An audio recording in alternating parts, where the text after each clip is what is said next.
Hello बच्चों, कैसे हो? बढ़िया। आप बढ़िया तो मैं भी बढ़िया। तो देखो बच्चों, आज हमें क्या पढ़ाई करनी है। आज है बेटे हमारे पास क्लास ट्वेल्थ का रिवीजन का वीडियो नंबर 27। तो बेटे ये क्लास ट्वेल्थ का बोर्ड एग्जाम के लिए रिवीजन का 27वां वीडियो है। और इससे पहले 26 वीडियो आपको प्ले लिस्ट में भी मिल जाएंगे, नीचे बेटे डिस्क्रिप्शन में भी मिल जाएंगे, और कुछ समय बाद आई बटन में भी लिंक आ जाएगा, जहां आप क्लास ट्वेल्थ के बोर्ड एग्जाम के लिए रिवीजन के सभी वीडियोस को देख सकते हो और समझ सकते हो, जो बोर्ड एग्जाम में आपकी बहुत ज्यादा हेल्प करेंगे। इसी के साथ साथ आपको नीचे डिस्क्रिप्शन में पीडीएफ नोट्स का लिंक भी मिल जाएगा, और आप पीडीएफ नोट्स के लिए टेलीग्राम पर भी सर्च कर सकते हो, के एम डी सहारनपुर। तो देखते हैं आज का हमारा टारगेट क्या है। आज बेटे हमें करना है अल्कोहल, फिनॉल और ईथर वाले चैप्टर का फास्ट ट्रैक रिवीजन। तो अल्कोहल, फिनॉल और ईथर वाला जो यूनिट है, उस यूनिट का हमें फास्ट ट्रैक रिवीजन आज करना है। और इस रिवीजन में हम केवल डिस्कस करेंगे वे क्वेश्चन जो बोर्ड एग्जाम में अब तक बार बार पूछे जा रहे हैं, जो बहुत इंपॉर्टेंट क्वेश्चंस हैं। एनसीईआरटी के क्वेश्चंस को पहले ही सॉल्व करा दिया गया है, सभी क्वेश्चंस को, जो आपको प्ले लिस्ट में मिल जाएंगे। तो देखते हैं सबसे पहला क्वेश्चन। सबसे पहला क्वेश्चन है, एलिफेटिक प्राइमरी एमीन पर HNO2 की क्रिया से क्या प्राप्त होता है।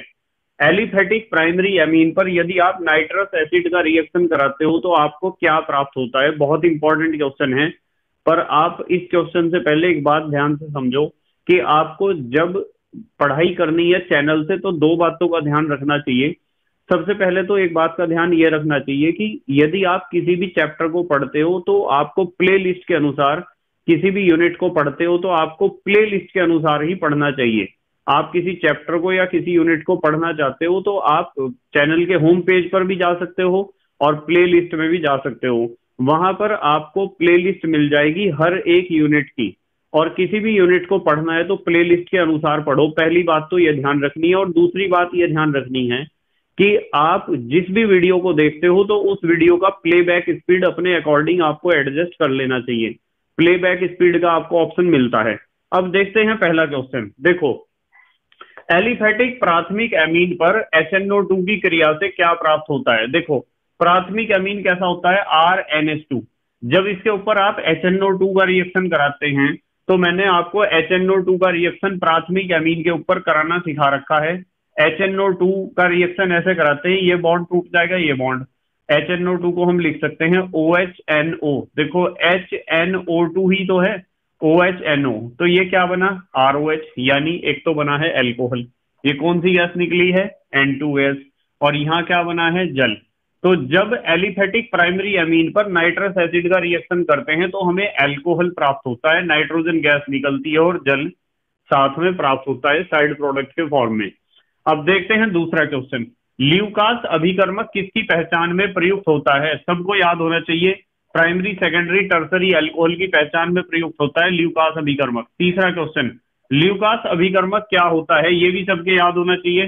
कंसंट्रेट HCl और एनहाइड्रस जिंक क्लोराइड, सांद्र HCl और निर्जल जिंक क्लोराइड का मिश्रण जो होता है उसे कहते हैं ल्यूकास अभिकर्मक। क्वेश्चन नंबर 4, जल गैस से मिथाइल अल्कोहल के निर्माण में कौन सा उत्प्रेरक प्रयोग करते हैं। देखो, ये तो जल गैस है CO+H2। इसका रिएक्शन हाइड्रोजन के साथ कराएंगे तो आपका बनेगा CH3OH, यानी मिथाइल अल्कोहल। तो यहाँ उत्प्रेरक प्रयोग करते हैं ZNO, Cr2O3, CuO। इनका मिश्रण प्रयोग किया जाता है। ये भी सब बच्चों को याद करना चाहिए, बिल्कुल। अब आते हैं पांचवें क्वेश्चन पर। CH3OH I2 वेट क्षार के साथ आयोडोफॉर्म परीक्षण देता है अथवा नहीं। CH3OH माने methyl alcohol. Methyl alcohol iodoform परीक्षण देता है अथवा नहीं। देखो, आपको मैंने सिखा रखा है कि आयोडोफॉर्म टेस्ट वे ग्रुप देते हैं जिनके पास अल्फा मिथाइल ग्रुप प्रेजेंट होता है। ऐसे यौगिक जिनमें क्या प्रेजेंट होता है, अल्फा मिथाइल। अब यदि आप CH3OH की बात करो तो CH3OH में तो यही मुख्य कार्बन है, ये सबसे मेन कार्बन है। इसके जस्ट बराबर में कोई कार्बन होता और उसके ऊपर CH3 होता तो हम कहते हैं कि हाँ, इसके अंदर मिथाइल अल्फा पोजीशन पर CH3 ग्रुप अर्थात मिथाइल ग्रुप प्रेजेंट है। पर इसमें तो अल्फा पोजीशन ही नहीं है, तो इसलिए इसमें अल्फा मिथाइल ग्रुप नहीं है, और जब इसमें अल्फा मिथाइल ग्रुप नहीं है तो ये आयोडोफॉर्म टेस्ट तो दे ही नहीं सकता है, आयोडोफॉर्म रिएक्शन तो इसमें आपको देखने को मिलेगी ही नहीं। तो हमने पूछा है कि CH3OH मिथाइल अल्कोहल आयोडीन व क्षार के साथ आयोडोफॉर्म परीक्षण देता है अथवा नहीं, तो उत्तर बनेगा नहीं, नहीं देता, क्योंकि इसमें अल्फा मिथाइल ग्रुप नहीं होता है। अब देखते हैं छठा क्वेश्चन। फिनॉल को सांद्र HNO3 के साथ गर्म करने पर क्या प्राप्त होता है? ये फिनॉल है, देखो बेंजीन रिंग के ऊपर OH, इसमें हमने 3 जगह H दिखाए हैं, क्योंकि कंसंट्रेट HNO3 कंसंट्रेट H2SO4 के साथ जब रिएक्शन होगी, देखो सांद्र HNO3 को आप ऐसे लिख सकते हो OHNO2, और इसके 3 अणु यहां लगेंगे। आप लिखना चाहते हो तो 3 लिख सकते हो, यहां से H, यहां से OH, यहां से H, यहां से OH, यहां से H, यहां से OH, तीनों जगह से एक एक H, और यहां से 3 OH निकलेंगे, ये 3 जल के अणु निकलेंगे साइड प्रोडक्ट के फॉर्म में। और कंसंट्रेट H2SO4 की उपस्थिति में रिएक्शन होगी, क्योंकि ये एक डिहाइड्रेटिंग एजेंट है। कंसंट्रेट H2SO4 एक निर्जली कारक है, तो तीनों जगह क्या आ जाएंगे? NO2 आ जाएंगे, तीनों जगह NO2। तो ये बनता है ट्राई नाइट्रोफिनॉल। ये क्या बना? ट्राई नाइट्रोफिनॉल, जिसे आप शॉर्ट में TNP भी लिख सकते हो। इसे पीक्रिक अम्ल भी कहते हैं। ये एक विस्फोटक पदार्थ है। तो इसका मतलब फिनॉल को सांद्र HNO3 के साथ गर्म करने पर क्या प्राप्त होता है? पीक्रिक अम्ल या ट्राइनाइट्रोफिनॉल या TNP, कुछ भी लिख सकते हो आप। सातवां क्वेश्चन देखो, फिनॉल से बेकेलाइट, बेकेलाइट को आप कह सकते हो फिनॉल फॉर्मल्डिहाइड रेजिन। बेकेलाइट एक फिनॉल फॉर्मल्डिहाइड रेजिन होता है, यानी फिनॉल और फॉर्मल्डिहाइड के आपस में रिएक्शन करने से बनता है बेकेलाइट। ठीक है, महत्वपूर्ण अभिक्रियाओं में भी आपको रिएक्शन मिल जाएगा, महत्वपूर्ण अभिक्रियाओं की प्लेलिस्ट में। और कैसे प्राप्त करोगे, क्या होता है जब इन सब प्लेलिस्ट में ये वाला रिएक्शन मिल जाएगा? बहुत इंपॉर्टेंट रिएक्शन है ये बेकेलाइट बनाने का। तो इन्होंने पूछा है फिनॉल से बेकेलाइट बनाने के लिए इसकी क्रिया किससे कराई जाती है? भाई फिनॉल की क्रिया आपको किससे करानी पड़ेगी? फॉर्मल्डिहाइड से। तो उत्तर में लिखा है फॉर्मल्डिहाइड के साथ या फॉर्मल्डिहाइड से क्रिया कराई जाती है, और बहुत इंपॉर्टेंट रिएक्शन है। यदि हमें अगले क्वेश्चंस में मिली तो वहां भी डिस्कस करेंगे। और कैसे प्राप्त करोगे महत्वपूर्ण अभिक्रिया, क्या होता है जब, इसमें भी आपको ये रिएक्शन मिल जाएगी जरूर। चलो देखते हैं आठवां क्वेश्चन। तो मतलब आपको ध्यान रखना है कि फिनॉल की क्रिया आप फॉर्मल्डिहाइड से कराओगे तो फिनॉल फॉर्मल्डिहाइड रेजिन आपको मिलेगा, जिसे आप कहते हो बेकेलाइट। आठवां क्वेश्चन सबको पता होना चाहिए, बेकेलाइट एक थर्मोसेटिंग प्लास्टिक है। आठवां क्वेश्चन, कंसंट्रेट H2SO4 की उपस्थिति में फिनॉल की क्रिया थैलिक एनहाइड्राइड से कराने पर क्या प्राप्त होता है? भाई फिनॉल की थैलिक एनहाइड्राइड से क्रिया जब भी कराओगे तो फिनॉक्सिलीन मिलेगी। फिनॉल प्लस थैलिक एनहाइड्राइड फिनॉक्सिलीन मिलेगी। ये भी बहुत इंपॉर्टेंट रिएक्शन है। इस रिएक्शन को हम कहते हैं थैलीन रिएक्शन। क्या कहते हैं? थैलीन रिएक्शन। महत्वपूर्ण अभिक्रियाओं की प्लेलिस्ट में भी मिल जाएगी। क्या होता है जब, कैसे प्राप्त करोगे, इनमें भी मिल जाएगी। अभिक्रिया पूर्ण करो में भी शायद मैंने आपको थैलीन रिएक्शन कराई है। ठीक है, जल्दी से स्क्रीनशॉट लो, अगले क्वेश्चन देखते हैं। फिर ले लिया बेटा स्क्रीनशॉट? ठीक है, अब देखते हैं क्वेश्चन नंबर 9। 9वें क्वेश्चन में कहा है इथाइल अल्कोहल का क्वथनांक डाई इथाइल ईथर से अधिक क्यों होता है? बहुत सिंपल सा क्वेश्चन है और बहुत इंपॉर्टेंट क्वेश्चन है। इथाइल अल्कोहल का क्वथनांक डाई इथाइल ईथर से अधिक इसलिए होता है क्योंकि इथाइल अल्कोहल के अणुओं के बीच हाइड्रोजन बॉन्ड होते हैं।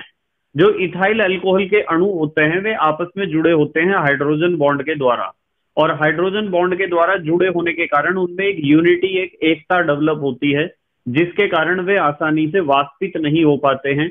इसलिए इनके क्वथनांक, जो इथाइल अल्कोहल है उसका क्वथनांक किससे अधिक होता है? डाई इथाइल ईथर से। डाई इथाइल ईथर के अणुओं के बीच में हाइड्रोजन बॉन्ड नहीं पाए जाते हैं। अब देखते हैं 10वां क्वेश्चन। प्राथमिक, द्वितीयक, तृतीयक अल्कोहल में विभेद करने वाला विहाइड्रोजनीकरण परीक्षण देखिए। ये भी क्वेश्चन बहुत इंपॉर्टेंट है, ध्यान से देखेंगे। देखो ये प्राथमिक अल्कोहल है ना, प्राथमिक अल्कोहल, क्योंकि OH ग्रुप जिस कार्बन से जुड़ा है वो प्राइमरी कार्बन है। तो यदि प्राथमिक अल्कोहल को आप गर्म करोगे कॉपर के साथ तो एक H यहां से निकलेगा, एक H यहां, ये H2 निकल जाएगा। आपको पता है कि कॉपर के साथ गर्म करने पर कौन सी गैस निकलती है? H2 गैस निकलती है।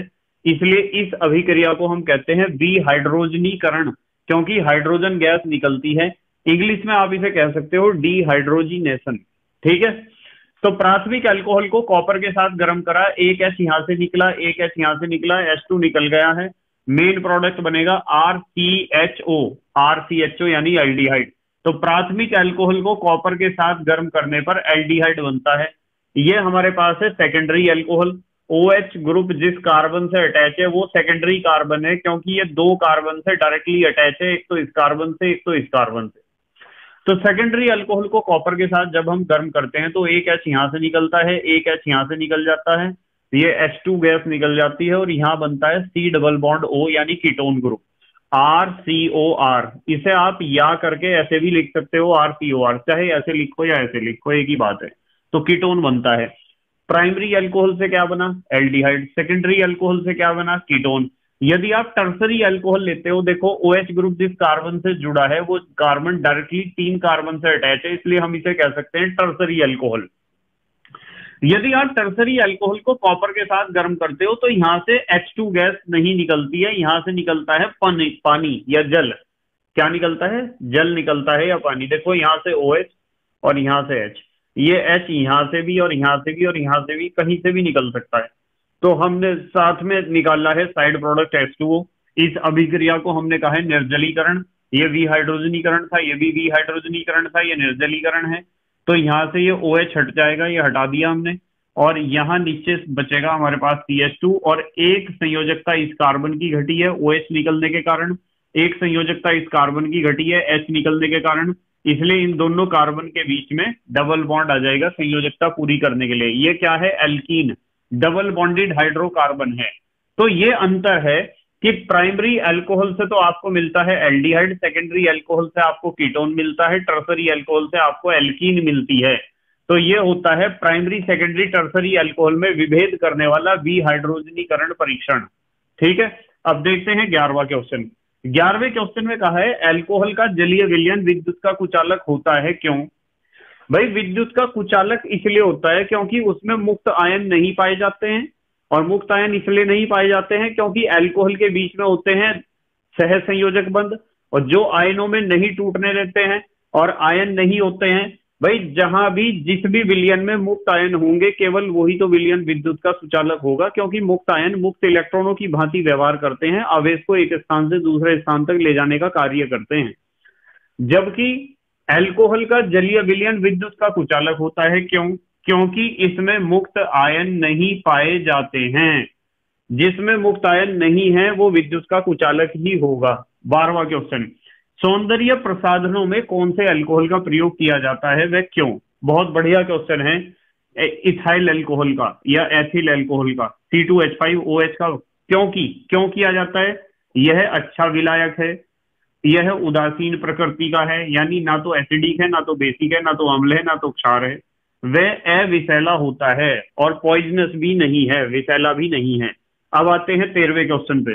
सेथ-जेफ नियम को उदाहरण द्वारा समझाइए। बहुत इंपॉर्टेंट क्वेश्चन है सेथ-जेफ नियम, समझा रखा है आपको। देखो एक एग्जांपल लिया है हमने अल्कोहल का, 1 2 3 4 कार्बन वाला अल्कोहल है और इसका निर्जलीकरण हमें करना है, यानी डिहाइड्रेशन। हमें पता है OH तो यहां से निकल जाएगा, H इस वाले बीटा कार्बन से निकलना चाहिए या इस वाले बीटा डैश कार्बन से निकलना चाहिए।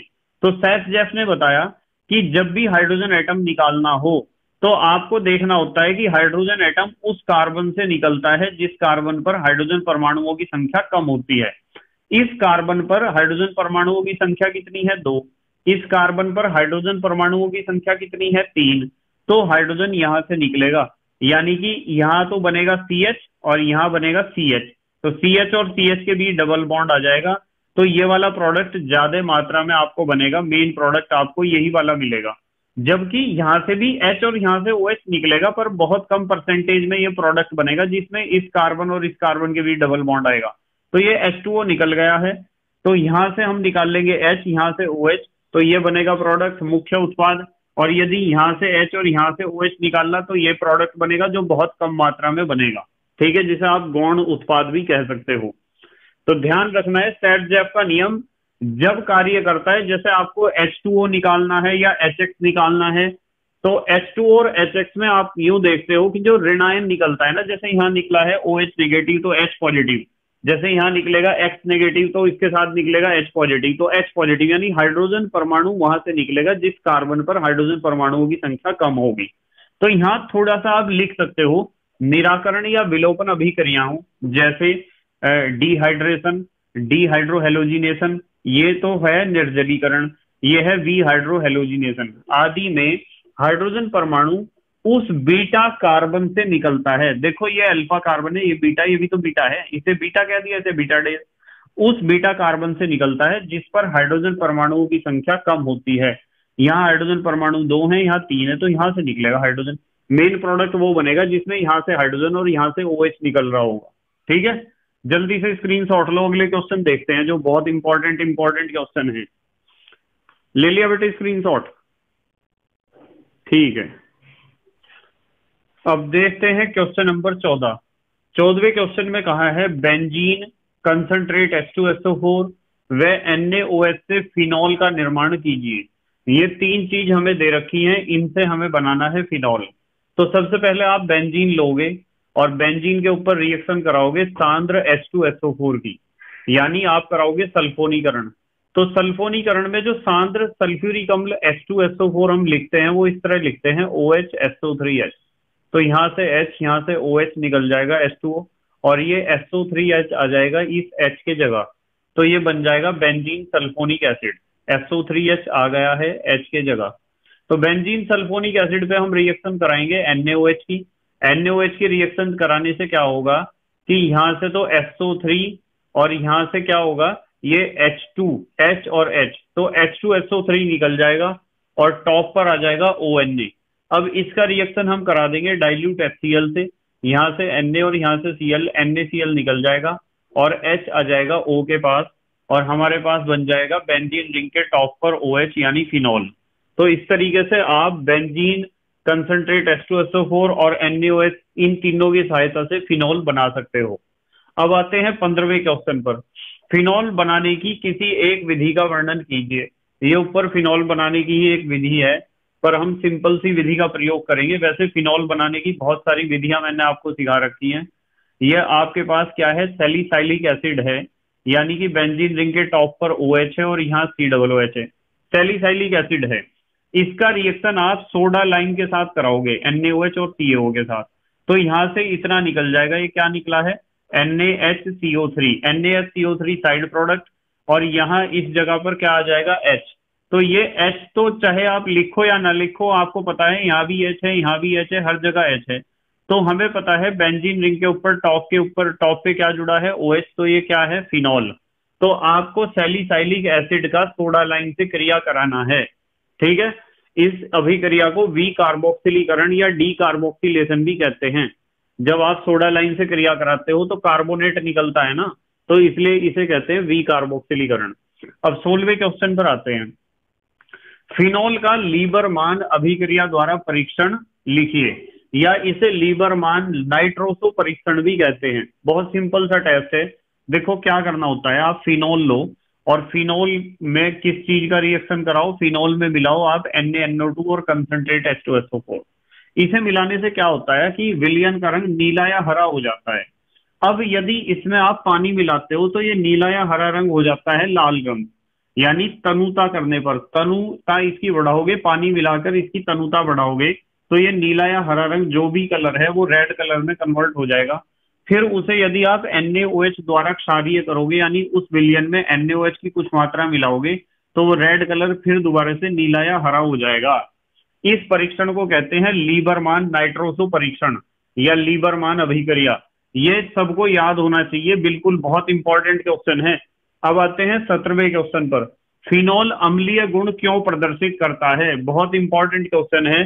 देखो ये फिनॉल है और इस फिनॉल के टॉप पर जो OH ग्रुप अटैच होता है ना, ये OH ग्रुप ध्रुवीय होता है। आपको पता है ऑक्सीजन और हाइड्रोजन के बीच जो बॉन्ड बना है उसमें ऑक्सीजन की विद्युत ऋणात्मकता हाइड्रोजन से अधिक होती है, इसलिए इस बॉन्ड के दोनों इलेक्ट्रॉन किसकी तरफ सरके हुए होते हैं, ऑक्सीजन की तरफ। तो यहाँ क्या होता है कि ये जो हाइड्रोजन एटम है अपने दोनों इस बॉन्ड में 2 इलेक्ट्रॉन हैं, इन 2 इलेक्ट्रॉनों को छोड़कर चला जाता है ऑक्सीजन के पास और अपने आप H पॉजिटिव बनकर निकल जाता है। वो H पॉजिटिव इस H2O से जुड़कर क्या बना लेगा, H3O पॉजिटिव, और यहाँ ऑक्सीजन के ऊपर कैसा आवेश आ जाएगा, ऋण आवेश। ये फिनॉक्साइड आयन है। तो इसका कारण दो है कि H पॉजिटिव यहां से क्यों निकला, अम्लीय गुण क्यों दिखा रहा है। अम्लीय गुण दिखाने का मतलब यही तो है कि ये H पॉजिटिव आयन अपना रिलीज करेगा। जो भी कोई यौगिक या species H positive ion release करता है उसे हम कहते हैं कि वो अम्लीय गुण प्रदर्शित कर रहा है। तो ये अम्लीय गुण प्रदर्शित इसलिए कर रहा है क्योंकि ऑक्सीजन और हाइड्रोजन के बीच का बॉन्ड कैसा है, ध्रुवीय है, पहली बात।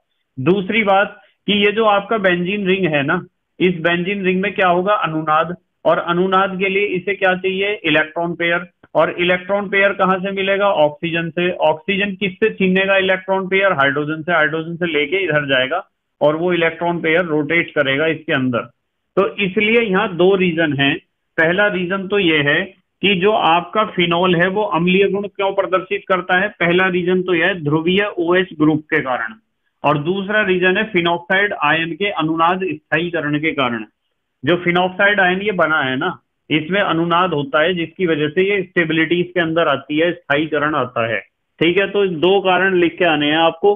पहला कारण तो आपको लिख के आना है ध्रुवीय OH ग्रुप के कारण, और दूसरा फिनॉक्साइड आयन के अनुनादी स्थायीकरण के कारण।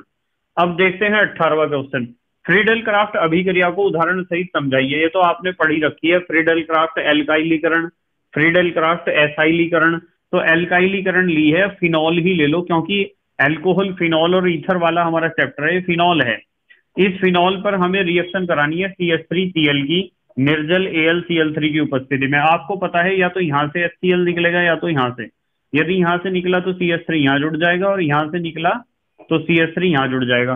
तो दो तरह के प्रोडक्ट का आपको मिक्सचर मिलेगा। एक में तो फिनॉल टॉप पे OH, CH3 यहां होगा ऑर्थो पोजीशन पर, और एक में CH3 होगा पैरा पोजीशन पर। इसे कहते हैं ऑर्थोक्रिसोल, इसे कहते हैं पैराक्रिसोल। दोनों का मिक्सचर आपको मिलेगा। अब आते हैं क्वेश्चन नंबर 19 पर, 19वां क्वेश्चन। फिनॉल से टोलुइन कैसे प्राप्त करते हैं। भाई फिनॉल से टोलुइन बनाना है। ये फिनॉल है, देखो फिनॉल है ना, बेंजीन रिंग के ऊपर क्या जुड़ा है, OH। इसका क्रिया जिंक से करा दो आप, जिंक के साथ इसे गर्म कर दो तो जिंक यहाँ से ऑक्सीजन को उठा ले जाएगा, ये बन जाएगा जिंक ऑक्साइड साइड प्रोडक्ट।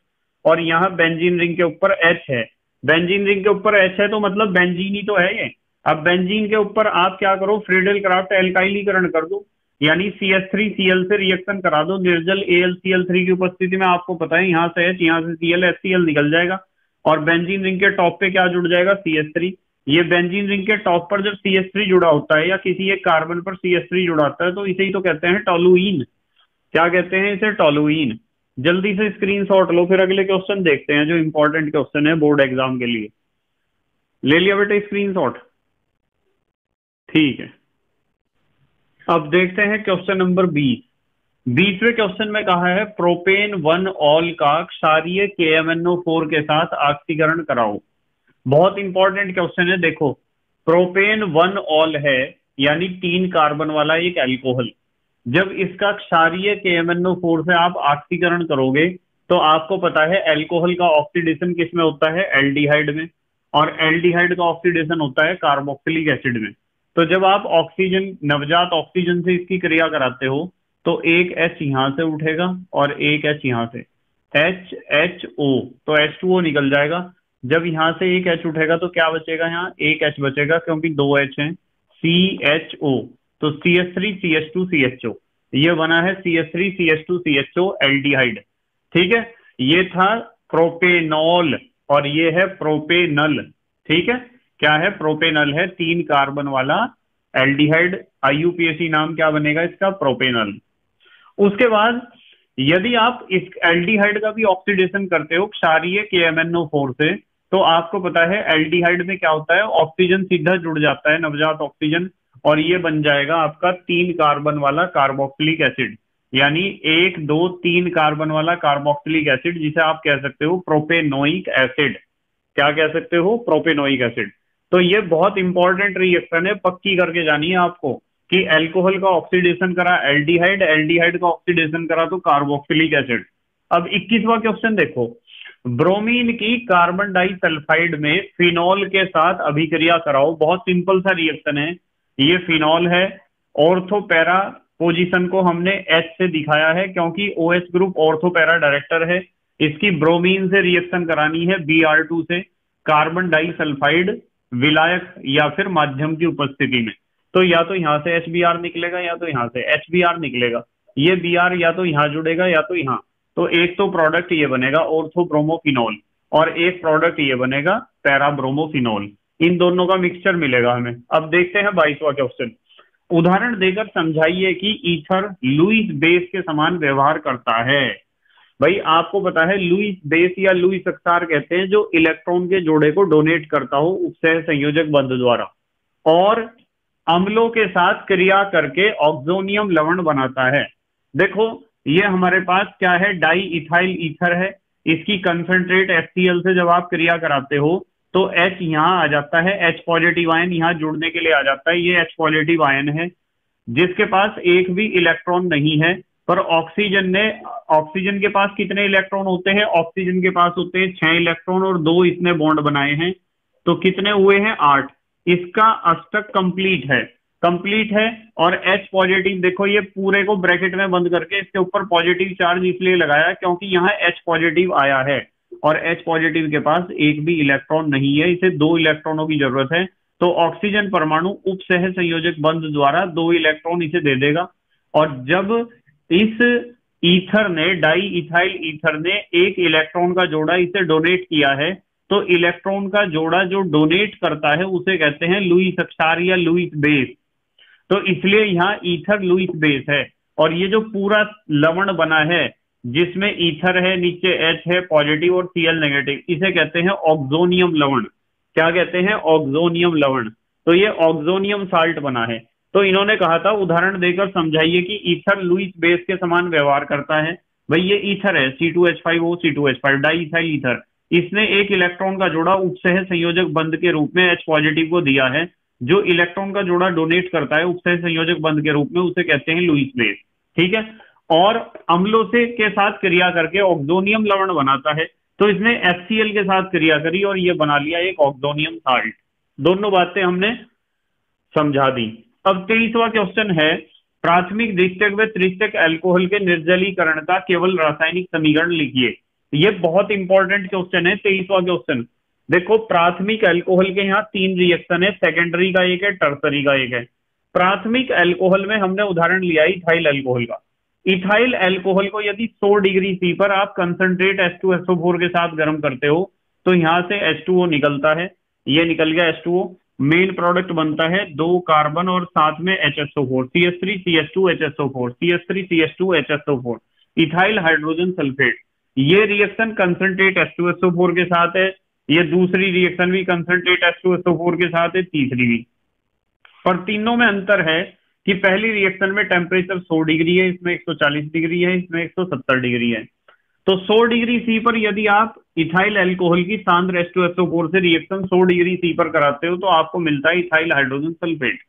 और यदि आप आपके पास इथाइल अल्कोहल है, उसकी रिएक्शन आप कंसंट्रेट H2SO4 से ही कराते हो पर 140 डिग्री C पर कराते हो, तो 2 अल्कोहल के अणु इस तरीके से बीच में से, इन दोनों में से क्या निकल जाता है? H2O। ये H2O निकल गया और हमारे पास बनता है डाई इथाइल ईथर। देखो इधर भी इथाइल है, इधर भी इथाइल है, बीच में O है।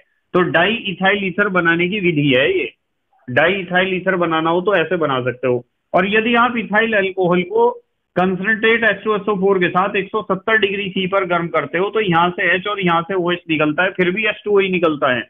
पर इस बार यहाँ क्या बचेगा? CH2 और यहाँ CH2 है, तो CH2 डबल बॉन्ड CH2 यानी 2 कार्बन और डबल बॉन्ड वाला हाइड्रोकार्बन बनता है जिसे आप कह सकते हो एथीन।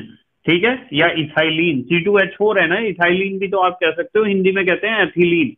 तो ये तीनों रिएक्शन प्राइमरी अल्कोहल की हैं। इथाइल अल्कोहल एक प्राइमरी अल्कोहल है, उसका आपको कंसंट्रेट H2SO4 से ही रिएक्शन करना है। टेम्परेचर अलग अलग है, यहाँ 100 है, यहाँ 140, यहाँ 170। अब सेकेंडरी अल्कोहल को देख लो। देखो कार्बन कार्बन कार्बन कार्बन, यहाँ जुड़ा हुआ है OH। OH जिस कार्बन से जुड़ा है वो एक सेकेंडरी कार्बन है क्योंकि ये 2 कार्बन से अटैच है। तो ये जो सेकेंडरी अल्कोहल है, यदि इसे कंसंट्रेट H2SO4 के साथ गर्म करोगे तो यहाँ लगेगा सेटजेफ का नियम। कौन सा नियम? सेटजेफ। आपको पता है ना सेटजेफ का नियम। यहाँ से H, यहाँ से OH निकलेगा, मेन प्रोडक्ट तो ये बनेगा कि डबल बॉन्ड यहाँ आएगा। पर यहाँ से H, यहाँ से OH भी निकल जाएगा, 20% प्रोडक्ट तो ये वाला भी बन जाएगा जिसमें डबल बॉन्ड यहाँ आएगा। अभी मैंने समझाया है आपको, यहाँ से H2O तो निकलेगा, ये बात तो पक्की है। आप लिख सकते हो, आप तीर के नीचे यहाँ लिख सकते हो, मैंने नहीं लिखा है तो मैंने यहाँ लिख दिया। लो H2O निकलेगा साइड प्रोडक्ट, और मेन प्रोडक्ट क्या बनेगा? मेन प्रोडक्ट ये बनेगा सेट जैफ के नियम के अनुसार। देखो यहाँ से H, यहाँ से OH, ये डबल बॉन्ड यहाँ लगा, ठीक है। 1 2 3 4 ब्यूट 2 इन 80% बनेगा। और क्या हो सकता है, यहाँ से OH और यहाँ से H भी निकलेगा, थोड़ा बहुत प्रोडक्ट लगभग 20% ये भी बनेगा, ब्यूट 1 इन। देखो इधर से नंबरिंग करोगे तो 1 पे ही तो आएगा डबल बॉन्ड। तो ये हुआ सेकेंडरी अल्कोहल के ऊपर सांद्र H2SO4 का रिएक्शन यानी निर्जलीकरण। अब यदि आप टर्सरी अल्कोहल की बात करो, देखो टर्सरी अल्कोहल है, इसको यदि डाइल्यूट H2SO4 के साथ गर्म करोगे तो यहाँ से H, यहाँ से OH निकल सकता है, चाहे यहाँ से निकाल लो H, यहाँ से कहीं से भी निकाल लो, तीनों स्थिति एक जैसी है। तो ये H2O निकल जाएगा और यहाँ इन दो कार्बन के बीच आ जाएगा डबल बॉन्ड। तो यहाँ क्या बनता है आपके पास, यहाँ भी आपके पास क्या बनता है? एल्कीन, डबल बॉन्डेड हाइड्रोकार्बन बनता है। तो ये बात ध्यान रखनी है आपको। ये जो क्वेश्चन नंबर 23 है बहुत इंपॉर्टेंट है। प्राइमरी अल्कोहल में आपको तीनों रिएक्शन आने चाहिए। इथाइल अल्कोहल के ऊपर 100 पर क्या हुआ, 140 170 पर क्या हुआ। सेकेंडरी अल्कोहल को कंसंट्रेट H2SO4 के साथ गर्म कर रहे तो क्या हो रहा, टर्सरी को गर्म कर रहे तो क्या हो रहा। ये सारी रिएक्शन बिल्कुल पक्की करके जानी है। जल्दी से स्क्रीनशॉट लो, फिर अगले क्वेश्चन देखते हैं। ले लिया स्क्रीनशॉट? ठीक है। अब देखते हैं क्वेश्चन नंबर 24। 24वां क्वेश्चन है, मिथाइल अल्कोहल व इथाइल अल्कोहल में विभेद करने के 2 परीक्षण दीजिए। बहुत इंपॉर्टेंट क्वेश्चन है, ध्यान से देखना है। देखो 2 परीक्षण आपको देने हैं जिससे हम अंतर कर सके मिथाइल अल्कोहल और इथाइल अल्कोहल में। इसमें पहला परीक्षण तो है सैलिसिलिक अम्ल परीक्षण। तो सैलिसिलिक अम्ल परीक्षण में क्या होता है कि सैलिसिलिक अम्ल परीक्षण केवल CH3OH देता है, C2H5OH नहीं देता है। अब कैसे देता है CH3OH? कि आप मिथाइल अल्कोहल लो और उसमें सैलिसिलिक एसिड मिलाओ। देखो बेंजीन रिंग के ऊपर एक OH है, एक COOH है, इसे ही तो आप कहते हो सैलिसिलिक एसिड। यहां हमने संरचना नहीं बनाई है, केवल सूत्र लिखा है। ये C6H4 का मतलब बेंजीन रिंग, इसके टॉप पे जुड़ा हुआ है OH और ऑर्थो पोजीशन पे है COOH, सैलिसिलिक एसिड है। जब मिथाइल अल्कोहल सैलिसिलिक एसिड से रिएक्शन करता है तो एक जगह से H निकलेगा, एक जगह से OH, तो H2O निकल जाता है एज ए साइड प्रोडक्ट, और मेन प्रोडक्ट हमारे पास आता है C6H4OH ज्यों का त्यों है, और यहाँ जहां COOH था वहां क्या आ जाता है COOCH3। ये होता है ऑयल ऑफ विंटर ग्रीन। ये क्या होता है? Oil of winter green. और ऑयल ऑफ विंटर ग्रीन में से मीठी गंध आती है। तो जब आप मिथाइल अल्कोहल में सैलिसिलिक एसिड मिलाते हो और कंसंट्रेट H2SO4 मिलाते हो तो आपको मीठी गंध आती है ऑयल ऑफ विंटर ग्रीन बनने के कारण। इससे पता चलता है कि आपने मिथाइल अल्कोहल लिया है। पर यदि आप इसकी जगह इथाइल अल्कोहल लोगे और इथाइल अल्कोहल में सैलिसिलिक एसिड मिलाओगे तो जो भी प्रोडक्ट बनेगा उसमें से मीठी गंध नहीं आएगी, क्योंकि वो ऑयल ऑफ विंटर ग्रीन नहीं होता है। इसलिए हम पहचान कर सकते हैं कि मिथाइल अल्कोहल कौन सा है और इथाइल अल्कोहल कौन सा है। तो सैलिसिलिक अम्ल परीक्षण केवल मिथाइल अल्कोहल देता है, इथाइल अल्कोहल नहीं देता है। दूसरा टेस्ट है आयोडोफॉर्म टेस्ट या आयोडोफॉर्म परीक्षण। आपको पता है आयोडोफॉर्म परीक्षण कौन देगा? आयोडोफॉर्म परीक्षण वो देगा जिसके पास अल्फा मिथाइल ग्रुप प्रेजेंट होगा, और CH3OH के पास अल्फा मिथाइल ग्रुप प्रेजेंट नहीं होता है, जबकि इथाइल अल्कोहल के पास होता है। तो इसलिए यहाँ इथाइल अल्कोहल हमने लिखा है। देखो 2 कार्बन वाला अल्कोहल, CH3 CH2OH कह दो या C2H5OH, इसकी 4I2 6NOH के साथ जब आप रिएक्शन करते हो तो क्या बनता है? आयोडोफॉर्म, जो पीले रंग का अवक्षेप हमें प्राप्त होता है। इस पीले अवक्षेप से हमें पता चलता है कि लिया गया अल्कोहल इथाइल अल्कोहल है। यदि मिथाइल अल्कोहल के ऊपर आप इस रिएक्शन को कराओगे, मिथाइल अल्कोहल में आयोडीन और NaOH मिलाओगे, तो आपको पीले रंग का अवक्षेप नहीं मिलेगा। तो आपको ये दोनों टेस्ट याद रखने हैं। सैलिसिलिक अम्ल परीक्षण कौन देता है? CH3OH। और आयोडोफॉर्म परीक्षण कौन देता है? C2H5OH। अब आते हैं 25वें क्वेश्चन पर। फॉर्मल्डिहाइड व मिथाइल एसीटेट से मिथाइल अल्कोहल तथा मिथाइल अल्कोहल की ग्रिग्नार्ड रिएजेंट से क्रिया लीजिए। 3 क्वेश्चन पूछे हैं। फॉर्मल्डिहाइड से बनाना है मिथाइल अल्कोहल, और मिथाइल एसीटेट से भी बनाना है मिथाइल अल्कोहल, और मिथाइल अल्कोहल की ग्रिग्नार्ड से अभिक्रिया करनी है। तो सबसे पहले फॉर्मल्डिहाइड है ये। फॉर्मल्डिहाइड से आपको CH3OH बनाना है, तो फॉर्मल्डिहाइड पर आप हाइड्रोजनीकरण करोगे निकिल उत्प्रेरक की उपस्थिति में। देखो HCHO ही तो है, फॉर्मल्डिहाइड की संरचना खोल के लिखी है। जब H2 का रिएक्शन करोगे निकिल की उपस्थिति में, तो एक बॉन्ड टूट जाएगा, एक H इधर एक H इधर। ये C के पास कितने H आए? 3। CH3 सिंगल बॉन्ड बचेगा OH, CH3OH बन जाएगा। फिर इन्होंने कहा है फॉर्मल्डिहाइड से तो बना लिया, मिथाइल एसीटेट से कहा है, तो मिथाइल एसीटेट का फार्मूला होता है CH3COOCH3। इसके ऊपर आप H2O का रिएक्शन कराओगे एक क्षारीय माध्यम में, तो क्या होगा? ये बॉन्ड टूट जाएगा, यहाँ H यहाँ OH, ये तो बनेगा CH3COOH जो साइड प्रोडक्ट है। मेन प्रोडक्ट बनेगा CH3OH। तो हमें क्या करना था? मिथाइल एसीटेट से भी CH3OH यानी मिथाइल अल्कोहल बनाना था। अब इन्होंने कहा है मिथाइल अल्कोहल की ग्रिग्नार्ड से अभिक्रिया। देखो methyl alcohol CH3OH Grignard RMgx, क्रिया करोगे तो मेन प्रोडक्ट क्या बनता है? एल्केन RH, और साइड प्रोडक्ट CH3OMgx बन जाएगा। ये रिएक्शन भी, ये सारी रिएक्शन आपको करा रखी है फ्रेश वीडियोस में। 26वां क्वेश्चन देखो, फिनोल को कार्बोलिक अम्ल क्यों कहते हैं? भाई फिनोल को कार्बोलिक अम्ल इसलिए कहते हैं क्योंकि वो अम्लीय लक्षण प्रदर्शित करता है। अब फिनोल अम्लीय क्यों होता है? अभी तो थोड़ी देर पहले हमने क्वेश्चन करा, क्योंकि फिनोल में एक तो OH ग्रुप होता है जो ध्रुवीय है, और फिनोल दिखाता है क्या? अनुनाद। तो इन दो कारणों के कारण उसका जो फिनोक्साइड आयन है वो अनुनाद दिखाता है, स्टेबिलिटी लाने के कारण, स्थायित्व लाने के कारण, इसलिए वो अम्लीय प्रकृति उसकी होती है फिनोल की, और अम्लीय प्रकृति होने के कारण ही फिनोल को कार्बोलिक अम्ल कहा जाता है। 27वां क्वेश्चन देखो, निम्न को घटती अम्लीय प्रकृति के क्रम में लिखिए। बहुत इंपॉर्टेंट क्वेश्चन है ये। फिनोल के ऊपर जुड़ा हुआ है CH3O या OCH3 कह दो, ठीक है।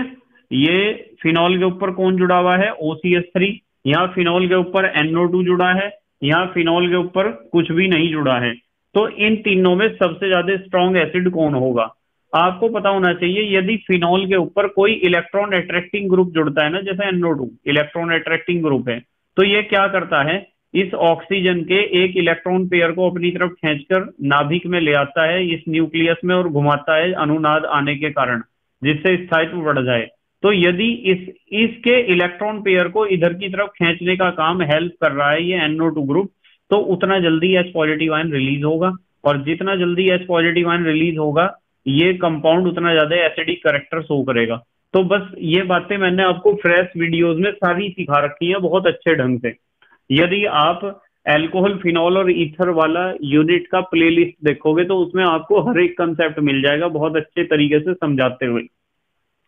आपको ध्यान रखना है कि जो इलेक्ट्रॉन अट्रैक्टिंग ग्रुप है ना, वो फिनॉल के एसिडिक कैरेक्टर को बढ़ा देता है, और जो इलेक्ट्रॉन रिपेलिंग ग्रुप है, यानी इलेक्ट्रॉन देने वाला ग्रुप है, इलेक्ट्रॉन को छोड़ने वाला ग्रुप है, वो जैसे ये एल्कोक्सी ग्रुप है, तो ये क्या करता है? इसके एसिडिक कैरेक्टर को घटा देता है। तो सबसे स्ट्रॉन्ग एसिड तो ये होगा, NO2 अट्रैक्टिंग ग्रुप है, इलेक्ट्रॉन अट्रैक्टिंग ग्रुप इसलिए। फिर उसके बाद ये होगा नॉर्मल, और इससे भी कम होगा ये। तो NO2 वाला हमने सबसे पहले रखा है सबसे स्ट्रॉन्ग एसिड, उसके बाद फिनॉल है, प्लेन फिनॉल, उसके बाद फिनॉल के ऊपर जुड़ा हुआ है OCH3 ग्रुप, ठीक है, मिथॉक्सी ग्रुप।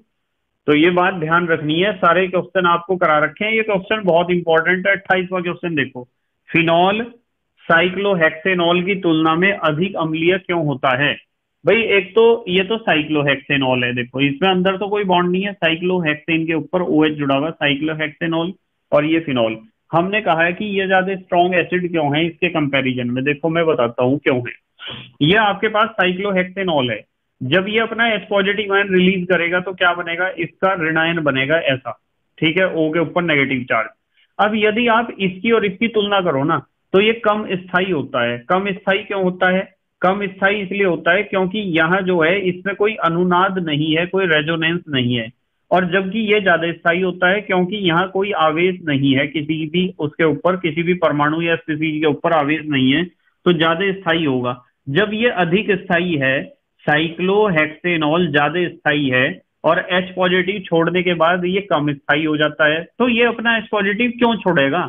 ये तो अपना H पॉजिटिव छोड़ने का ही नहीं है, और जब ये अपना H पॉजिटिव आयन नहीं छोड़ने का, तो इसका मतलब ये एसिडिक कैरेक्टर शो ही नहीं करेगा।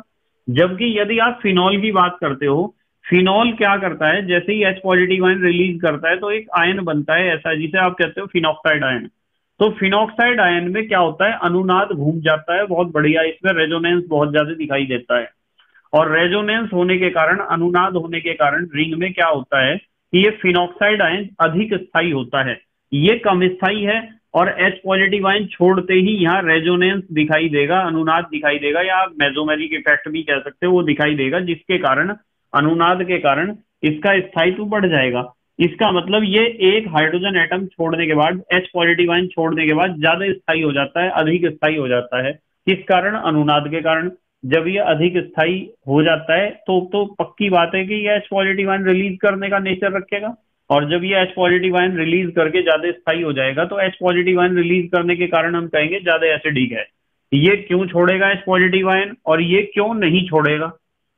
भाई कोई भी वस्तु या कोई भी व्यक्ति भी मान लो आप, वो चाहता है ज्यादा स्थायी होना, वो उस काम को करता है जिसमें वो ज्यादा स्थायी हो जाए, स्टेबिलिटी उसके अंदर आ जाए। ठीक है, जैसे आप पढ़ाई क्यों कर रहे हो, कुछ बच्चों को तो पता ही नहीं है कि हम पढ़ाई क्यों कर रहे हैं। पता होना चाहिए आप पढ़ाई इसलिए कर रहे हो जिससे आप स्थायी हो जाओ, स्टेबिलिटी आपके अंदर आ जाए। ठीक है, जल्दी से आप स्क्रीन शॉट लो, अगले क्वेश्चन देखते हैं फिर। ले लिया स्क्रीन शॉट? ठीक है बेटे, अब देखते हैं क्वेश्चन नंबर 29। क्वेश्चन नंबर 29 में कहा है सैलिसाइलिक एसिड, क्लोरोबेंजीन व टोलुइन से फिनॉल बनाइए। बहुत सिंपल सा क्वेश्चन है।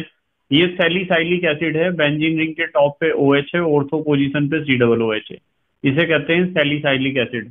जब इसका रिएक्शन आप सोडा लाइम के साथ कराते हो तो यहां से निकल जाता है NaSCO3 और बेंजीन रिंग के ऊपर बचता है OH। ठीक है, ये बन गया फिनॉल। फिर इन्होंने कहा है क्लोरोबेंजीन से भी फिनॉल बनाना है आपको, तो क्लोरोबेंजीन है C6H5Cl, इसकी NaOH से रिएक्शन जब आप कराओगे CuCl2 की उपस्थिति में तो निकल जाएगा NaCl, और मेन प्रोडक्ट आ जाएगा बेंजीन रिंग के ऊपर OH। तो बेंजीन रिंग के ऊपर जब OH आता है तो इसे ही तो कहते हैं फिनॉल। फिर कहा था इन्होंने किससे, टोलुइन से फिनॉल बनाना, तो ये टोलुइन है, बेंजीन रिंग के ऊपर CH3 है। जब इसका अम्लीय KMnO4 से आप ऑक्सीकरण करते हो तो CH3 की जगह आ जाता है COOH। ऑक्सीडेशन जब भी आप यहाँ टॉप पर या कहीं भी बेंजीन रिंग के ऊपर एल्काइल ग्रुप होता है तो वो कार्बोक्सिलिक ग्रुप में कन्वर्ट हो जाता है ऑक्सीडेशन के कारण। अब इसकी सोडियम से रिएक्शन कराओगे तो H की जगह आ जाएगा Na, कार्बोक्सिलिक एसिड का सोडियम साल्ट बन जाएगा। ठीक है, इसे सोडियम बेंजोएट आप कह सकते हो। इसके ऊपर जब आप सोडा लाइम की क्रिया कराओगे तो आपको पता है सोडा लाइम की क्रिया कराने से ये किसमें कन्वर्ट हो जाएगा, बेंजीन में। यहाँ से जो है Na2CO3 निकलेगा साइड प्रोडक्ट, यदि आप दिखाना चाहते हो। बेंजीन, बेंजीन का आप हेलोजनीकरण करो FeCl3 की उपस्थिति में तो आपको पता है क्लोरोबेंजीन बन जाएगा, और HCl निकलेगा इसमें साइड प्रोडक्ट, क्लोरोबेंजीन बना है। क्लोरोबेंजीन पर आप H2O का जब आप रिएक्शन कराओगे तो यहां से क्या निकल जाएगा, HCl निकल जाएगा, और बेंजीन के टॉप पर आ जाएगा OH। तो ये बन गया है फिनॉल। उसके बाद तीसरा क्वेश्चन देखो, फिनॉल की इलेक्ट्रॉन स्नेही प्रतिस्थापन अभिक्रिया को उदाहरण सहित स्पष्ट कीजिए। देखो ये फिनॉल है, बेंजीन रिंग के टॉप पे OH है, ऑक्सीजन के बाद 2 लोन पेयर ऑफ इलेक्ट्रॉन है, ये 3 बॉन्ड अंदर हमने बनाए हैं पाई बॉन्ड। इसका एक एक इलेक्ट्रॉन पेयर यहाँ गया तो ये डबल बॉन्ड बना। यदि ये डबल बॉन्ड बना तो इस पाई बॉन्ड की कोई जरूरत नहीं है, इस पाई बॉन्ड के दोनों इलेक्ट्रॉन इस कार्बन पर शिफ्ट होकर नेगेटिव चार्ज ले आएंगे। अब क्या होगा, ये दोनों इलेक्ट्रॉन यहाँ गए डबल बॉन्ड बनाने के लिए, तो इस पाई बॉन्ड के दोनों इलेक्ट्रॉन यहाँ चले जाएंगे, नेगेटिव चार्ज यहाँ आ जाएगा। उसके बाद ये दोनों इलेक्ट्रॉन यहाँ डबल बॉन्ड बनाएंगे तो इस बॉन्ड की कोई आवश्यकता नहीं है, इसके दोनों इलेक्ट्रॉन यहाँ चले जाएंगे, यहाँ नेगेटिव चार्ज आ जाएगा। फिर उसके बाद इन नेगेटिव चार्ज वाले दोनों इलेक्ट्रॉन यहाँ डबल बॉन्ड बनाएंगे तो इस डबल बॉन्ड की अब कोई आवश्यकता नहीं है, इसके दोनों इलेक्ट्रॉन फिर वापस चले जाएंगे, तो ये स्थिति आ जाएगी। तो आप इन अनुनादी संरचनाओं को जब देखते हो तो आपको पता चलता है ऑर्थो पोजीशन, पैरा पोजीशन और ऑर्थो पोजीशन पर नेगेटिव चार्ज आए हैं, यानी इलेक्ट्रॉन घनत्व बढ़ा है। यदि ऑर्थो और पैरा पोजीशन पर इलेक्ट्रॉन घनत्व बढ़ा है तो इससे हमें पता चलता है कि इलेक्ट्रॉन स्नेही प्रतिस्थापन अभिक्रियाओं में जो इलेक्ट्रॉन स्नेही अर्थात आक्रमणकारी अभिकर्मक का अटैक होगा, आक्रमण होगा, वो या तो ऑर्थो पोजीशन पर होगा, या तो पैरा पोजीशन पर होगा, और या तो तीनों ही पोजीशन पर होगा, दोनों ऑर्थो पोजीशन पर और एक पैरा पोजीशन पर। इसके उदाहरण हम दे सकते हैं हैलोजनीकरण, सल्फोनीकरण, नाइट्रीकरण, फ्रीडल क्राफ्ट एल्काइलीकरण, फ्रीडल क्राफ्ट एसाइलीकरण। तो यहाँ तीन उदाहरण हमने लिए हैं हैलोजनीकरण। यह आपके पास फिनोल है, हमने ऑर्थो पोजीशन और पैरा पोजीशन पर एच दिखाया है क्योंकि OH group ortho para activator है, अभी यहाँ हमने स्पष्ट किया है। इसका जब 3Br2 से रिएक्शन कराओगे तो तीनों जगह क्या आ जाएगा, Br HBr निकलेगा साइड प्रोडक्ट। इसे आप कह सकते हो 3,4,6 ट्राई ब्रोमोफिनॉल। इसी तरीके से सल्फोनीकरण में क्या होता है, फिनॉल के ऊपर आप कराते हो सांद्र H2SO4 का रिएक्शन। H2SO4 को हम कैसे लिखते हैं, OHSO3H। तो या तो यहाँ रिएक्शन होगा या फिर रिएक्शन होगा यहाँ। तो या तो बनेगा product ortho, ortho hydroxy benzene sulphonic acid, और या फिर para hydroxy benzene sulphonic acid बनेगा। ऑर्थो या पैरा हाइड्रोक्सी सल्फोनिक एसिड। आप एक काम कर सकते हो, इसका पूरा नाम लिख लो, ऑर्थो या para hydroxy benzene sulphonic acid, benzene sulphonic acid. ठीक है। अब इसी तरीके से हम दे सकते हैं नाइट्रीकरण। नाइट्रीकरण में ये हमारे पास फिनॉल है, ऑर्थो पैरा पे एक एच दिखाया है, हमें HNO3 से रिएक्शन करानी है। HNO3 को आप लिख सकते हो OHNO2। यहाँ होगा या यहाँ होगा, NO2 ग्रुप या तो यहाँ जुड़ेगा या तो यहाँ जुड़ेगा। तो ये ऑर्थो या पैरा नाइट्रोफिनॉल है, ऑर्थो नाइट्रोफिनॉल, और ये पैरा नाइट्रोफिनॉल, दोनों का आपको मिक्सचर मिलेगा। ठीक है। जल्दी से स्क्रीनशॉट लो, ये क्वेश्चन बहुत इंपॉर्टेंट है बेटे, सारे क्वेश्चन बार बार एग्जाम में पूछे जाते हैं। स्क्रीनशॉट लो, अगले क्वेश्चन देखते हैं। चलो, ले लिया स्क्रीनशॉट? ठीक है। क्वेश्चन नंबर 31 देखो, ऑर्थो नाइट्रोफिनॉल ऑर्थो मिथॉक्सीफिनॉल से अधिक अम्लीय क्यों होता है?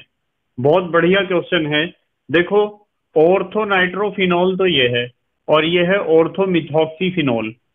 इन्होंने कहा है कि ये ज्यादा अम्लीय क्यों है इसके मुकाबले। इसलिए ज्यादा अम्लीय है क्योंकि इसमें जो नाइट्रो ग्रुप जुड़ा हुआ है वो इलेक्ट्रॉन अट्रैक्टिंग ग्रुप है, इलेक्ट्रॉन को आकर्षित करने वाला ग्रुप है। और यदि ये इलेक्ट्रॉन को आकर्षित करेगा तो यहां से एक इलेक्ट्रॉन पेयर को मजबूर करेगा यहाँ रिंग में आने के लिए और अनुनाद में हिस्सा लेने के लिए। और जब एक इलेक्ट्रॉन का जोड़ा यहाँ आएगा और अनुनाद में हिस्सा लेगा तो H पॉजिटिव आयन के यहाँ से छोड़ के जाने की जो प्रायिकता है, जो टेंडेंसी है, जो प्रोबेबिलिटी है, वो बढ़ जाएगी और वो जल्दी H पॉजिटिव आयन रिलीज होगा यहाँ से, तो हम कहेंगे ये ज्यादा स्ट्रॉन्ग एसिड की तरह बिहेव करेगा। तो जितने भी इलेक्ट्रॉन अट्रैक्टिंग ग्रुप होते हैं वे यहाँ जो ऊपर जुड़ा हुआ OH ग्रुप है उससे इलेक्ट्रॉन पेयर को अट्रैक्ट करते हैं और बेंजीन के नाभिक में लेकर आते हैं, जिसके कारण ये H पॉजिटिव आयन जल्दी रिलीज हो जाता है। और जल्दी रिलीज होता है तो हम कहते हैं कि ये जो पूरा कंपाउंड है, पूरा यौगिक है, वो स्ट्रॉन्ग एसिड है।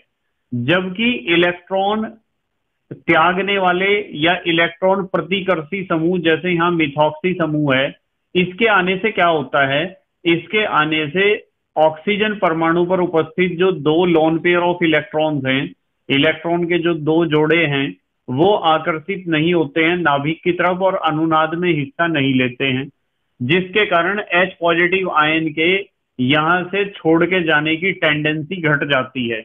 इसलिए हम कहते हैं कि ये स्ट्रॉन्ग एसिड की तरह बिहेव नहीं करता है। कुल मिलाकर बात यह है, फ्रेश वीडियो में तो आपको समझा ही रखा है सारा। आप सिर्फ इतनी बात ध्यान रखोगे कि जो इलेक्ट्रॉन आकर्षित करने वाला समूह होता है वो फिनॉल के एसिडिक कैरेक्टर को बढ़ा देता है और जो इलेक्ट्रॉन को प्रतिकर्षित करने वाला समूह होता है वो फिनॉल के अम्लीय लक्षण को घटा देता है। क्योंकि NO2 group electron attracting group है, इलेक्ट्रॉन को आकर्षित करने वाला समूह है, इसलिए इस स्थिति में क्या होगा, ऑर्थो नाइट्रोफिनॉल ज्यादा अम्लीय होगा। जबकि इलेक्ट्रॉन प्रतिकर्षित करने वाला समूह मिथॉक्सी समूह क्या करेगा, इसके अम्लीय लक्षण को घटा देगा। ठीक है। उसके बाद 32वां क्वेश्चन है, C4H10O सूत्र वाले सभी ईथरों की संरचना सूत्र लिखिए। तो 4 कार्बन वाले ईथर, 2 कार्बन इधर, 2 कार्बन इधर, बीच में ऑक्सीजन, 1 कार्बन इधर, 3 कार्बन इधर, बीच में ऑक्सीजन, 1 कार्बन इधर और 3 कार्बन जो इधर बनाए हैं वो कैसे बनाए हैं, 1 कार्बन के ऊपर 2 कार्बन जुड़े हुए हैं, तो ऐसे भी आप बना सकते हो। तो 3 तरह के ये सूत्र बन जाएंगे ईथर के। 33वां क्वेश्चन, अविरत ईथरीकरण व विलियमसन संश्लेषण द्वारा ईथर बनाओ। एसिटिक एनहाइड्राइड व HI के साथ इसकी अभिक्रिया लिखो ईथर की। तो अविरत ईथरीकरण RCH डबल बॉन्ड CH2 ये क्या है, एल्कीन है। इसके ऊपर आप CH3OH यानी एल्कोहल का रिएक्शन करते हो तो क्या होता है, एल्कोहल का रिएक्शन करने से आपको मिलता है CH3OCH2CH2R। ठीक है, CH3OCH2CH2R। ऐसा इसलिए हुआ है क्योंकि यहाँ ये जो डबल बॉन्ड है ये टूट जाता है, और डबल बॉन्ड टूटने से क्या होता है कि एक तरफ तो CH3O जुड़ता है, एक तरफ जुड़ता है H। ठीक है, देखो यहाँ H जुड़ेगा तो ये क्या हो जाएगा, CH3 हो जाएगा, और OCH3 यहाँ जुड़ेगा तो क्या बन जाएगा, ये बन जाएगा CH2CH2R।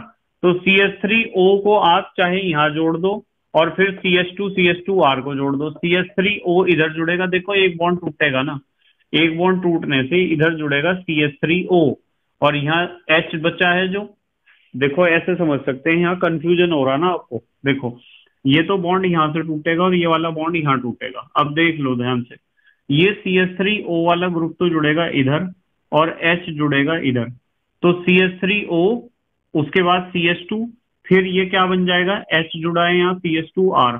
तो इस तरह आपको क्या मिलेगा, ईथर। देखो ROR, ईथर ही तो मिला है। अब दूसरा इन्होंने कहा था विलियमसन संश्लेषण। विलियमसन संश्लेषण भी बहुत इंपॉर्टेंट है। एल्काइल हैलाइड पर आपको सोडियम एल्कोक्साइड का रिएक्शन कराना होता है, NaOR का, NaX निकल जाता है बीच में से, और ROR यानी ईथर हमें मिल जाता है। ये रिएक्शन बहुत इंपॉर्टेंट है। R तो पता है आपको, CH3 भी हो सकता है, C2H5 भी हो सकता है, C3H7 भी हो सकता है, X हेलोजन है, FCl भी आ रही। उसके बाद इन्होंने कहा था कि एसिटिक एनहाइड्राइड से रिएक्शन करानी है और HI से। देखो ROR की जब एसिटिक एनहाइड्राइड से रिएक्शन करते हैं तो ये बॉन्ड टूट जाता है और ये बॉन्ड टूट जाता है, तो CH3COOR, देखो COOR, और यहाँ CH3COOR, तो दो बनेंगे CH3COOR। और अब ईथर पे आपको रिएक्शन करानी थी HI की, बॉन्ड टूट जाएगा, एक तो बनेगा ROH, एक बनेगा RI। उसके बाद 34वां क्वेश्चन देखो, बहुत इंपॉर्टेंट क्वेश्चन है 34वां क्वेश्चन, बिल्कुल ध्यान से समझेंगे। इथाइल अल्कोहल के सांद्र H2SO4 द्वारा निर्जलीकरण की क्रियाविधि लिखिए। देखो यदि आपके पास इथाइल अल्कोहल के दो अणु लिए हैं, एक तो C2H5OH ये है, एक C2H5OH ये है, आप यदि 140 डिग्री C पर कंसंट्रेट H2SO4 की उपस्थिति में गर्म करते हो तो H2O निकल जाता है, ये बनता है डाई इथाइल ईथर और साथ में H2O। ऐसा तो होता है 140 पर। और यदि CH3CH2OH इथाइल अल्कोहल है, 180 या 160 से 170 पर आप गर्म करते हो तो क्या होता है, यहाँ से H और यहाँ से OH निकल जाता है H2O, और हमें डबल बॉन्डेड हाइड्रोकार्बन यानी इथाइलिन या एथिलीन मिल जाता है। अब इसकी क्रियाविधि यहाँ से लिखी है, 1 2 3 4 स्टेप लिखे हैं। ठीक है, ध्यान से देखना चारों स्टेप। सबसे पहले क्या होगा कि ये आपके पास अल्कोहल है CH3CH2OH, इसमें क्या होगा, H2SO4 से एक प्रोटॉन आएगा और इसमें जुड़ जाएगा। H2SO4 क्या है, कंसंट्रेट H2SO4 हमने लिया है ना, उससे क्या आया, प्रोटॉन। H पॉजिटिव को आप प्रोटॉन कह सकते हो, प्रोटॉन अटैक करेगा और यहाँ जुड़ जाएगा, तो यहाँ प्रोटॉन जुड़ेगा ऐसे और इसके ऊपर पॉजिटिव चार्ज है, ये प्रोटोनीकृत अल्कोहल है। CH3CH2OH था, एक H एक्स्ट्रा आया है, पॉजिटिव चार्ज लेकर आया है, इसलिए यहाँ हमने पॉजिटिव लिखा है। दूसरे स्टेप में क्या होगा, ये जो प्रोटोनीकृत अल्कोहल है इसमें से क्या निकल जाएगा अलग, इसमें से निकल जाएगा इतना हिस्सा H2O अलग हो जाएगा और हमें मिलेगा CH3CH2 पॉजिटिव कार्बोधनायन या कार्बोकैटायन। तो ये कार्बोधनायन तीसरे स्टेप में क्या होता है, ये कार्बोधनायन दूसरे अप्रोटोनीकृत अल्कोहल से जुड़ता है। ये सामान्य अल्कोहल है CH3CH2OH, इसके साथ जुड़ता है तो बनता है ऑक्सोनियम आयन। ये CH3CH2OH, ये पॉजिटिव चार्ज, ये वाला पॉजिटिव चार्ज यहाँ दिखाया है हमने नीचे, CH3CH2OH CH2CH3 ऑक्सोनियम आयन बनता है। ये था स्टेप नंबर 3। स्टेप नंबर 4 में क्या होता है, ये जो ऑक्सोनियम आयन है इसमें से H पॉजिटिव निकलकर भाग जाता है अलग। अब हमारे पास बन जाता है CH3CH2O CH2CH3 यानी डाई इथाइल ईथर बन जाता है। ऐसा ये जो 4 स्टेप लिए हैं, 1 2 3 4, ये चारों स्टेप जब हैं जब हम 140 डिग्री C पर रिएक्शन को करा रहे हैं। परंतु यदि रिएक्शन आप कराते हो 160 से 170 या 180 डिग्री C पर, तो ये 2 स्टेप तो जो के त्यों चलेंगे, पहला स्टेप दूसरा, कार्बोधनायन बनने तक। पर तीसरे स्टेप में क्या होगा कि कार्बोधनायन जो है जब उसे 160 से 180 पर गर्म करते हैं तो यहाँ से H पॉजिटिव निकल जाता है, ये H पॉजिटिव निकल जाता है और आपको मिल जाता है डबल बॉन्डेड हाइड्रोकार्बन, यानी इथीन या इथाइलीन। तो आपको ये मैकेनिज्म या क्रियाविधि में ये स्टेप लिख कर आने हैं। जल्दी से स्क्रीनशॉट लो, फिर अगले क्वेश्चन देखते हैं, इंपॉर्टेंट क्वेश्चन। ले लिया बेटे स्क्रीनशॉट? ठीक है। अब देखते हैं क्वेश्चन नंबर 35। ग्रिग्नार्ड अभिकर्मक द्वारा प्राथमिक द्वितीयक तृतीयक एल्कोहल का निर्माण कीजिए। देखो हमारे पास यह है HCHO, ठीक है, HCHO फॉर्मल्डिहाइड है। इसके ऊपर जब आप RMgX ग्रिग्नार्ड का रिएक्शन करोगे तो एक बॉन्ड टूट जाएगा, इधर R इधर MgX, ये बनेगा HCH, तो जो का त्यों है। O के पास कौन जुड़ेगा? MgX, O के साथ जुड़ा है MgX, और यहाँ कार्बन के ऊपर जुड़ा है R। अब इसका जल अपघटन करेंगे तो ये बॉन्ड टूट जाएगा, इधर H इधर OH, MgOHX निकल जाएगा साइड प्रोडक्ट। आप तीर के नीचे माइनस करके लिख सकते हो MgOHX। मेन प्रोडक्ट आएगा HHR और यहाँ OH, HHR और इसके यहाँ OH। तो इसे आप लिख सकते हो RCH2OH। RCH2OH एक प्राइमरी अल्कोहल है। अब सेकेंडरी अल्कोहल बनाना है तो एक H की जगह हम ले लेंगे R, यानी अल्काइल ग्रुप, जैसे CH3 ले सकते हो, C2H5, RCHO, RCHO। जब इसके ऊपर RMgX का रिएक्शन करोगे एक बॉन्ड टूट जाएगा, इधर R इधर MgX, ये बन जाएगा RH, यहाँ R और यहाँ O के ऊपर जुड़ा है MgX। जब जल अपघटन करोगे तो ये बॉन्ड टूट जाएगा, इधर H इधर OH, MgOHX निकल जाएगा साइड प्रोडक्ट। मेन प्रोडक्ट दो एल्काइल ग्रुप कार्बन के साथ एक हाइड्रोजन और OH, दो एल्काइल ग्रुप CH और OH, ऐसे लिख सकते हो, दो एल्काइल ग्रुप CH OH। ये सेकेंडरी अल्कोहल है क्योंकि OH ग्रुप जिस कार्बन से जुड़ा है वो दो कार्बन से डायरेक्टली अटैच है। यदि आपको टर्सरी अल्कोहल तृतीयक अल्कोहल बनाना है तो आपको लेना पड़ेगा कीटोन, RCOR। इसके ऊपर जब आप ग्रिग्नार्ड का रिएक्शन कराओगे तो एक बॉन्ड टूट जाएगा, इधर R इधर MgX, तो ये तीन R हो जाएंगे, OMgX हो जाएगा। जब जल अपघटन करोगे बॉन्ड टूट जाएगा, इधर H इधर OH, MgOHX निकल जाएगा साइड प्रोडक्ट। मेन प्रोडक्ट में तीन एल्काइल ग्रुप और कार्बन के ऊपर एक OH, तो ये टर्सरी अल्कोहल है। उसके बाद देखते हैं 36वां क्वेश्चन। प्राथमिक द्वितीयक तृतीयक अल्कोहल में विभेद करने वाला ल्यूकास परीक्षण लिखिए। बहुत इंपॉर्टेंट है, ध्यान से देखेंगे। मान लो आपके पास कोई अज्ञात अल्कोहल है जिसका आपको पता करना है कि वो प्राइमरी अल्कोहल है या सेकेंडरी अल्कोहल है या टर्सरी अल्कोहल है।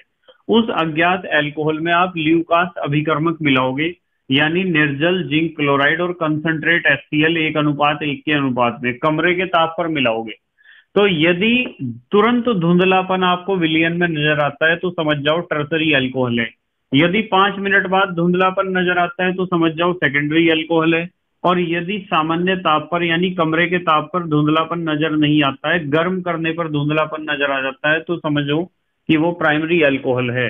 ठीक है, तो ये क्वेश्चन है। इसके बाद कुछ लॉन्ग क्वेश्चन हैं, बड़े बड़े क्वेश्चन करा तो रखा है मैंने सब कुछ आपको पहले से ही। आप जो है अल्कोहल फिनॉल ईथर की प्लेलिस्ट में जाओगे तो आपको सारी चीजें मिलेंगी और बहुत डिटेल में मिलेगी। पर फिर भी कुछ बड़े बड़े क्वेश्चन हैं, उनके बारे में मैं आपको बता रहा हूँ। नोट हेडिंग लिखा है किण्वन। किण्वन एक छोटा ही क्वेश्चन है, तो ज्यादा बड़ा क्वेश्चन नहीं है। किण्वन के बारे में आपको जरूर पढ़ के जाना है कि किण्वन क्या होता है। और अल्कोहल व ईथर के IUPAC नाम जरूर पढ़ के जाने हैं। या तो किसी अल्कोहल का IUPAC नाम पूछा जाएगा या किसी ईथर का। और मिथाइल अल्कोहल, इथाइल अल्कोहल और फिनॉल के बाद डाई इथाइल ईथर, इन्हें बनाने की विधियां और इनके रासायनिक गुण भी बहुत अच्छे ढंग से पढ़ के जाने हैं। आपको बार बार पूछे जाते हैं बोर्ड एग्जाम में। और मैं आपको बताता हूं कि ये 4 प्लेलिस्ट मैंने बना रखी हैं। ये 4 प्लेलिस्ट बिल्कुल सीख कर जानी है। कौन सी प्लेलिस्ट है? एक तो क्या होता है जबकि प्लेलिस्ट आपको मिल जाएगी, प्लेलिस्ट में जाओगे या चैनल के होम पेज पर जाओगे। और एक कैसे प्राप्त करोगे, और अभिक्रिया पूर्ण करो, और महत्वपूर्ण अभिक्रियाएं। ये चारों प्लेलिस्ट आपके बोर्ड एग्जाम के लिए ही बनाई गई हैं, बहुत इंपॉर्टेंट हैं। ठीक है, अब हमारे देश के प्यारे प्यारे बच्चे जल्दी से स्क्रीनशॉट लेंगे। ले लिया बेटे स्क्रीनशॉट? ठीक है, तो बेटे मुझे उम्मीद है कि ये सारी चीजें आपकी समझ में आई होंगी। जिस बच्चे ने पहले से पढ़ रखा है यूनिट को ढंग से पढ़ रखा है, पढ़ाई अच्छे तरीके से कर रखी है, उसके लिए रिवीजन वीडियोस बहुत काम की हैं। पर यदि आप स्टार्टिंग में ही आकर बिना पढ़े और डायरेक्ट रिवीजन करते हो तो आपको तो प्रॉब्लम आनी ही है, ये बात तो पक्की है। तो रिवीजन वीडियो उन बच्चों के लिए है जिन्होंने पहले से सिलेबस कंप्लीट कर रखा है, जिन्होंने यूनिट कंप्लीट कर रखा है। ठीक है, दो बातें हमेशा ध्यान रखो, जब भी किसी यूनिट को या चैप्टर को पढ़ना है तो आपको प्ले लिस्ट के अनुसार ही पढ़ना है, प्ले लिस्ट में जाकर ही पढ़ना है। और दूसरी बात ये ध्यान रखो कि जब भी किसी वीडियो को देखते हो तो उसकी स्पीड आप अपने अकॉर्डिंग सेट कर लिया करो जरूर। ठीक है, तो best of luck for your board exam and thank you very much for watching this video. Okay, bye.